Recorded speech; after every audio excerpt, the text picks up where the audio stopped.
Dirijo-me também a tantos que nos acompanham pelas transmissões do rádio, da internet e da TV, que tomam parte nesta celebração pela escuta e muitos também assistindo.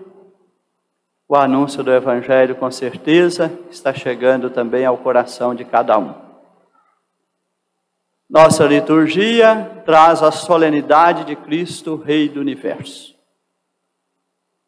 E é também o encerramento do ano litúrgico de 2022. Na próxima semana abriremos o novo ano litúrgico, que não é coincidente com o ano civil. Próximo final de semana estaremos no ano litúrgico 2023. E a igreja fecha o ano litúrgico exaltando e reverenciando aquele que é razão da nossa fé. Fazemos o caminho do ano litúrgico celebrando Cristo, e não deve ser outra coisa.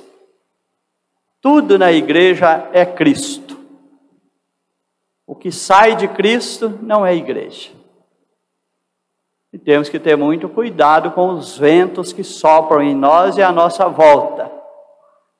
Às vezes eles põem na nossa vida e querem pôr na vida da igreja muito do que não é Cristo e nem de Cristo. Às vezes nós queremos introduzir na vida da igreja tudo que é ideologia de momento. Tudo que é ventos da sociedade que põe os homens uns contra os outros, numa insanidade. Nós queremos às vezes por dentro da igreja também. Nós somos membros do reino de Cristo. Para isso nós fomos batizados. O batismo nos fez um povo sacerdotal, povo santo de Deus. A igreja hoje lembra os leigos, laós, povo eleito, redimido por Cristo. Compomos o reino de Deus e somos chamados a dar visibilidade, a visibilidade desse reino já a partir das realidades terrenas, até que ele tenha sua plenitude na glória de Deus. E a palavra de Deus nos dá a identidade desse reino. O sacerdócio ministerial, a vida consagrada, os catequistas, nós somos chamados a anunciar o reino e levar os valores do reino à mente e ao coração das pessoas.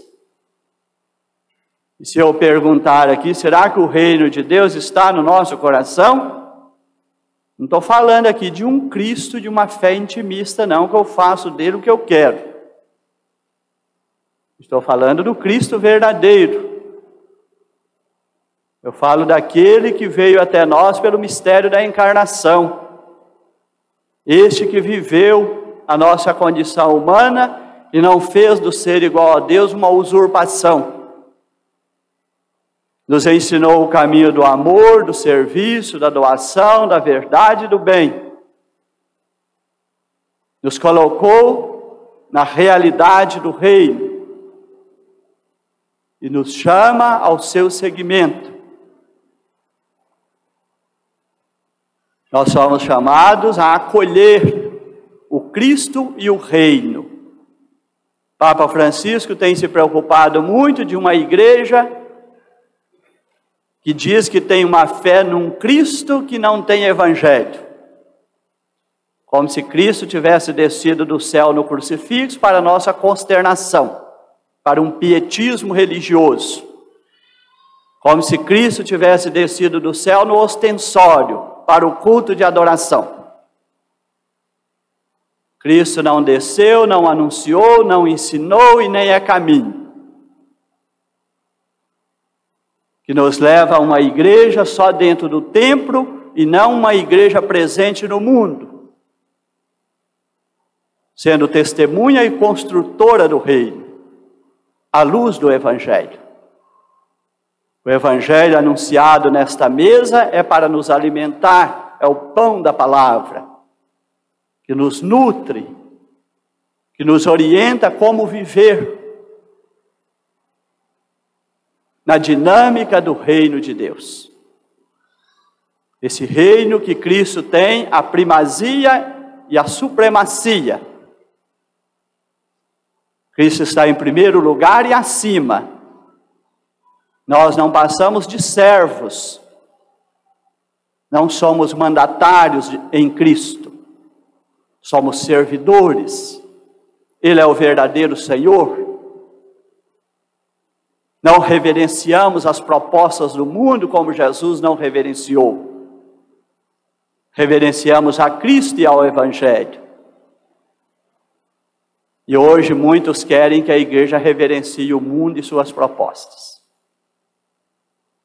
A igreja tem a obrigação de ser profética, de ver o que tem de bom no mundo, que são sinais do reino, e o que tem de errado do mundo, que é contra o Evangelho que anunciamos.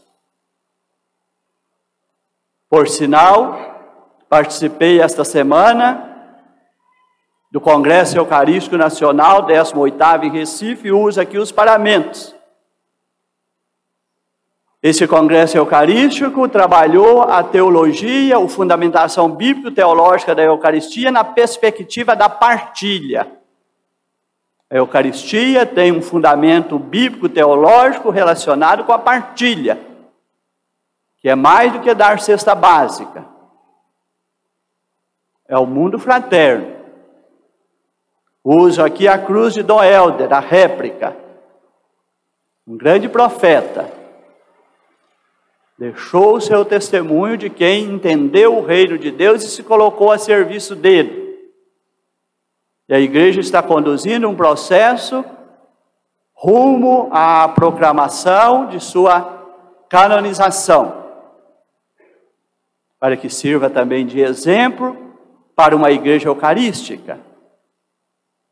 O tema do congresso foi pão em todas as mesas. Não passavam necessidade porque partilhavam o que tinham. Isso tem fundamento bíblico-teológico. Nós temos hoje uma dificuldade com os magistérios paralelos aí, que negam o Evangelho. Esse magistério que só vê Cristo que desceu do céu na cruz e desceu no ostensório.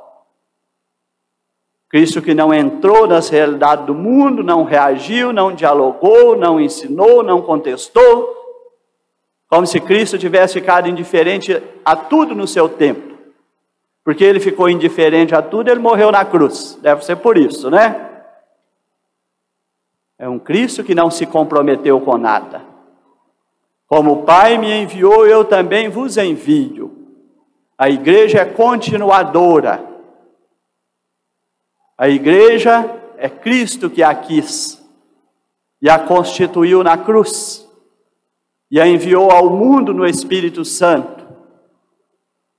Como o Pai me enviou, eu também vos envio. Volte ao mistério da encarnação. Volte ao caminho do Evangelho. Volte ao Calvário para chegar à ressurreição.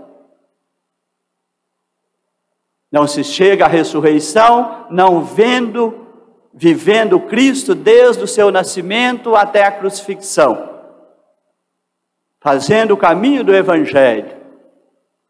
Tudo que Jesus viveu e ensinou. Precisamos crescer na intimidade com a palavra de Deus, para não nos equivocarmos com as ideologias que nos cercam e muitas vezes querem manipular a religião. Colocar a religião a serviço de um momento político. A religião não é para isso, o Evangelho não é para isso. Não temos o direito de instrumentalizar a igreja e o Evangelho por ideologia nenhuma. O Evangelho é profético em todo tempo e em todas as condições. O Evangelho não é de direita nem de esquerda. O Evangelho está a serviço da vida. E não podemos instrumentalizá-lo de forma ideológico-partidária, porque ele é mais do que isso. Porque Cristo tem a primazia e a supremacia. Ele está antes e acima de tudo isto. Vejamos as leituras trazidas hoje. Davi está prefigurando aquilo que Cristo leva à plenitude. Estamos aqui, diz a casa de Israel a Davi, como nós, a igreja, nos colocamos junto de Cristo. Somos teus ossos e tua carne. O Filho de Deus assumiu nossa carne. Por isso ele reina. Porque nos assumiu integralmente e a igreja rezou restaurar em Cristo todas as coisas. O que o homem perdera no paraíso, Cristo recupera na cruz. Hoje mesmo estarás comigo no paraíso. Ali está a nova e eterna aliança. O sangue de Cristo agora redime, tira a igreja da servidão do pecado e da morte. Até então, o homem criado conforme o desígnio de Deus para viver da intimidade com Deus e viver no paraíso, em pleno gozo da face de Deus, a perdeu pela desobediência à sua palavra. E o pecado entrou no mundo pela desobediência. Cristo em tudo, meu alimento é fazer a vontade do Pai. Na obediência, Cristo restaura. O novo Adão, o que perdera em Adão, fora recuperado em Cristo.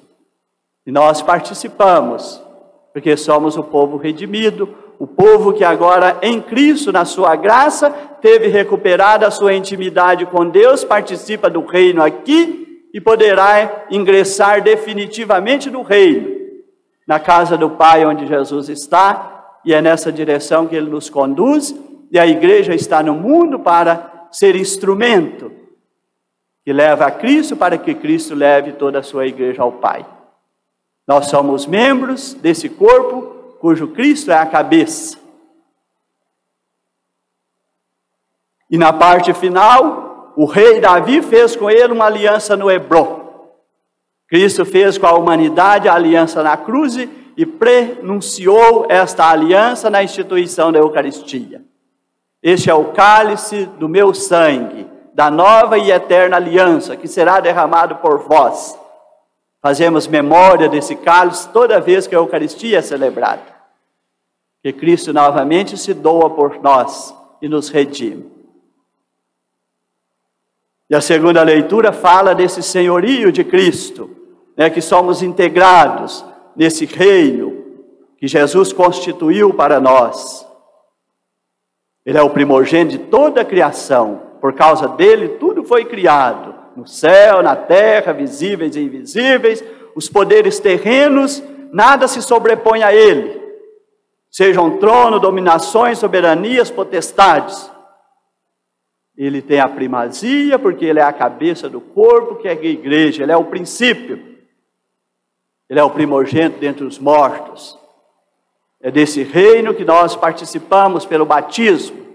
Somos os laos, o povo eleito de Deus, os leigos. Como estamos mostrando esse reino no mundo? Às vezes achamos que a fé se reduz a entrar na igreja, cumprir um preceito celebrativo e sair para as realidades do mundo como se nada fizesse diferença. Somos chamados a ser cristãos autênticos no nosso batismo, leigos verdadeiros. Leigos é aquele que ouve a palavra, busca a graça no templo, se congrega na fé para o louvor de Deus e depois vive e testemunha a sua fé nas realidades do mundo. É lá que os sacerdotes, os ministros ordenados, os consagrados, são minorias para fermentar as realidades do mundo com as verdades e ensinamento do Evangelho. Mas os leigos podem fazer isso. Que na sua vocação batismal estão em todos os lugares. E são chamados a ser sinais desse reino presente.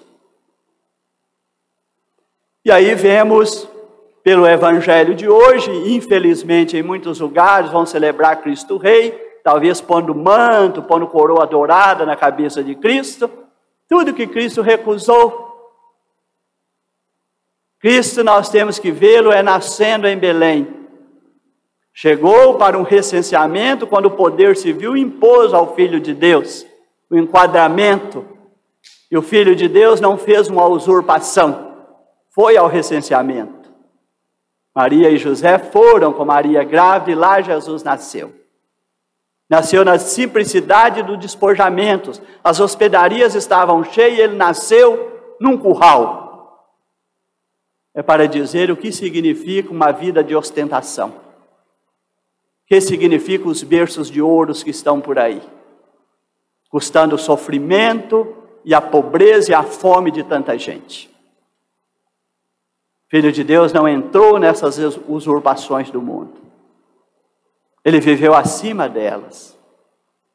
Viveu o Evangelho na dinâmica do acolhimento, da atenção, do cuidado com as pessoas. Se fez representar no bom pastor, no bom samaritano. Tocou o coração de tantas pessoas. Encontrou a samaritana, encontrou Madalena, encontrou Mateus, encontrou Zaqueu, encontrou Paulo. E o Papa Bento XVI diz: quando se dá um encontro verdadeiro com Cristo, nossa vida ganha um novo sentido e um rumo definitivo. Jesus transformou a vida de Madalena, da samaritana, de Zaqueu, de Mateus, de Paulo e de tantos outros. Será que ele já transformou a nossa vida? Será que ele está mesmo em primeiro plano na nossa vida? Será que ele deu um rumo definitivo na nossa vida? Ou será que vivemos uma aparência de que somos de Cristo? Mas esse Cristo não age nem transforma a minha vida. Eu vivo muito mais os apelos do mundo do que os chamamentos do reino. Eu reverencio muito mais o que o mundo propõe do que vivo o Evangelho como deveria viver, sendo um leigo na realidade do mundo. E o desfecho desse reino, o triunfalismo de Cristo, é na cruz. Parece um deboche, parece uma derrota. Aonde o cristão deve olhar? Quando se acha tão soberbo, tão arrogante, tão dono do mundo. Jesus por 3 vezes é provocado: se és o Filho de Deus, desce-te, salva-te mesmo. Lembremos as tentações que Jesus enfrentou antes de começar a vida pública. Após 40 dias em oração, na mais profunda intimidade e fidelidade ao Pai, transforma a pedra em pão, satisfaça os seus desejos, seus instintos. Muita gente hoje está vivendo da satisfação de seus instintos e desejos. E muitas vezes eles são irrefreáveis. Nada basta.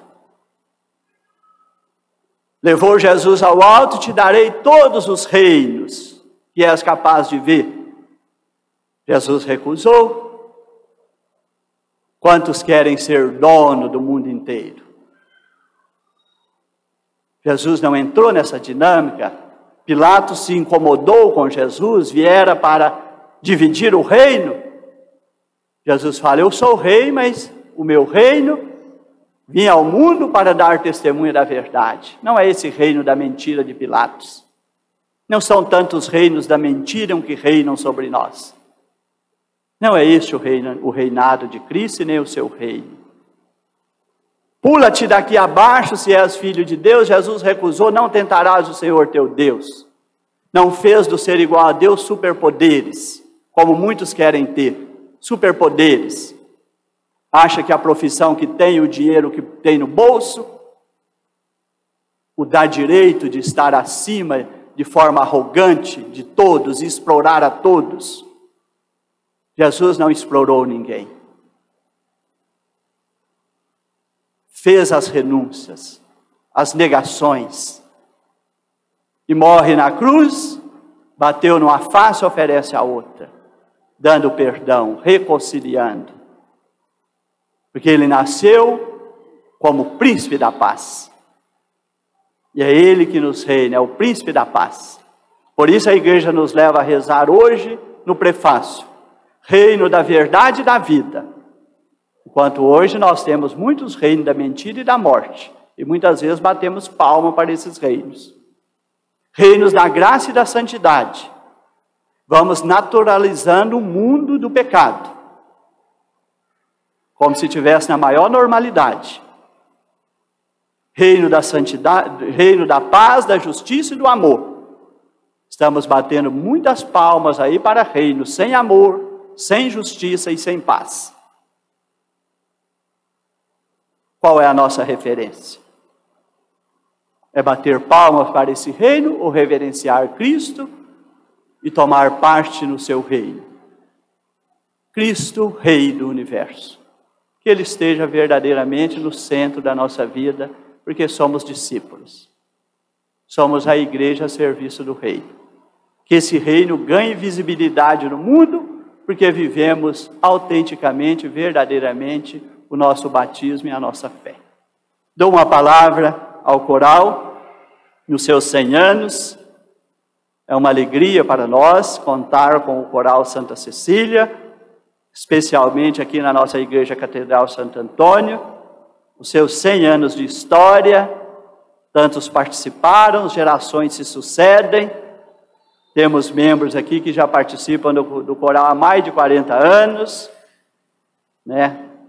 Se somando a essa história de 100 anos, deixando a sua contribuição, e queremos ver as novas gerações integrando para que esse fio condutor que faz o coral transpor décadas, décadas, cinquentenários, agora centenário, e que por aí essa história possa se estender.